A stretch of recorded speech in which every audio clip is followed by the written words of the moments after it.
السلام عليكم ورحمة الله وبركاته، أهلا بيكم في فيديو جديد. طيب، بما إن حالات كورونا عمالة تزيد وبعض الطلاب عمالة تسأل امتحاناتنا هتبقى من البيت يا مستر ولا هتبقى من المدرسة وهنمتحن ازاي والكلام ده كله.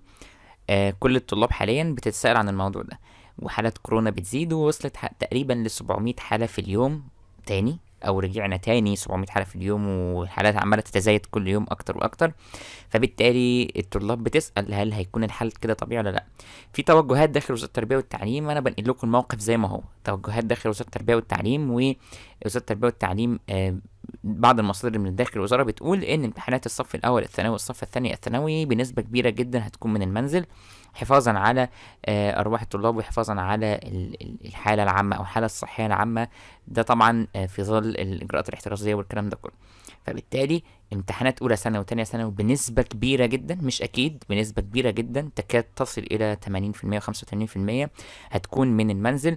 طبعا مع مراعاة ان الامتحانات دي هتكون نماذج مختلفة، اول حاجة 2 مواعيد مختلفة وكل ميعاد هيكون نموذج. تالت حاجة ان طبعا هتتقسموا، يعني هتتقسموا مجاميع مختلفة على مدار اليوم، وامتحان كل مجموعة هيكون غير امتحان اللي بعدها، وجوه المجموعة نفسها هيكون امتحانات مختلفة وهكذا. فبالتالي هيكون ده شيء بنسبة كبيرة هيحصل، وهيكون بنسبة كبيرة امتحانات أولى ثانوي وتانية ثانوي هتكون من المنزل، لحين ما الأخبار الأكيدة توصل لنا إن شاء الله بده. أتمنى إنك تكتب في الكومنتس تمنياتك، أنت عايزة تبقى من المنزل ولا عايزة تبقى من المدرسة، ولا مش هتفرق معاك أصلا من بحيث إنها تكون من المنزل أو المدرسة. طيب، ده كان كل حاجة في الفيديو. أتمنى أكون أفدتكم ونقلت لكم كل جديد في أسرع وقت ممكن. نشوفكم في فيديوهات جاية إن شاء الله. السلام عليكم ورحمة الله وبركاته.